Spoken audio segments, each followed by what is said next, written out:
গ্রাহকের কৃত্রিম সংকটের অভিযোগের প্রেক্ষাপটে পাম্প স্টেশনের কর্মকর্তারা বলছেন, কৃত্রিম চাহিদা তৈরি করে অস্থিতিশীল পরিস্থিতি তৈরি করা হচ্ছে।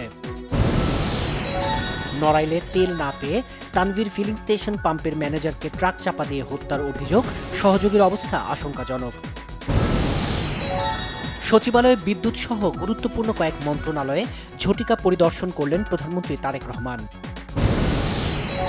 হামরোগে শিশু মৃত্যুর ঘটনায় প্রধানমন্ত্রীর উদ্বেগ, স্বাস্থ্যমন্ত্রীকে ছুটির দিনেও হাসপাতাল পরিদর্শনের নির্দেশ।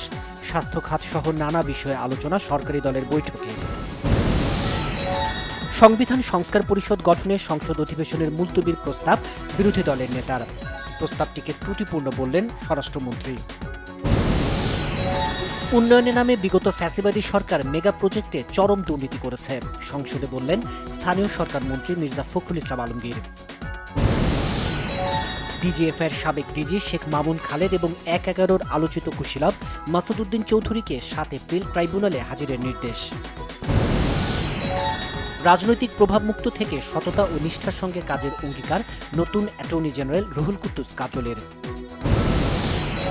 প্রধানমন্ত্রীর অর্থ ও পরিকল্পনা বিষয়ক উপদেষ্টা জানিয়েছেন, সরকার আগের মতো দেশি বিদেশি ঋণের বোঝা বাড়াবে না। গ্রিসের উপকূলে ১৮ বাংলাদেশি সহ ২২ অভিবাসন প্রত্যাশীর মৃত্যু, ১২ জনের বাড়ি সুনামগঞ্জে।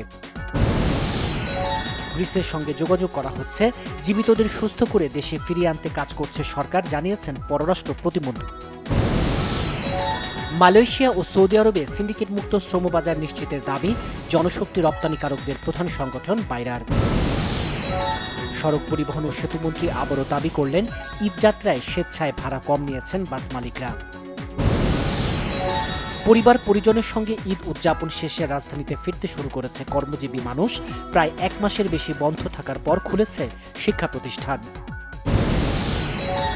চট্টগ্রামে কোল্ড স্টোরেজে ভয়াবহ আগুন, ফায়ার সার্ভিসের ৬টি ইউনিটের ২ ঘন্টার চেষ্টায় নিয়ন্ত্রণে। ইরান যুদ্ধের নতুন পদক্ষেপ হিসেবে মধ্যপ্রাচ্যে কয়েক হাজার নৌ ও মেরিন সেনা পাঠিয়েছে মার্কিন প্রতিরক্ষা বিভাগ পেন্টাগন। প্রেসিডেন্ট ডোনাল্ড ট্রাম্পের চাপিয়ে দেয়া বিভিন্ন নীতির বিরুদ্ধে যুক্তরাষ্ট্রের বিভিন্ন শহরে বিক্ষোভ চলছে। এশিয়ান কাপ বাছাইয়ে সিঙ্গাপুরের মাটিতে পয়েন্ট অর্জনের লক্ষ্যে কঠোর অনুশীলনে ব্যস্ত বাংলাদেশ। সাফ অনূর্ধ্ব-২০ চ্যাম্পিয়নশিপে সেমিফাইনালের জন্য প্রস্তুত হচ্ছে বাংলাদেশ। শেষ ৪-এ তারা খেলবে নেপালের বিপক্ষে। মুক্তির মাত্র ৮ দিনে আয়ের দিক দিয়ে ২ কোটির ঘর পেরিয়ে গেল তারকাবহুল সিনেমা বনলতা এক্সপ্রেস।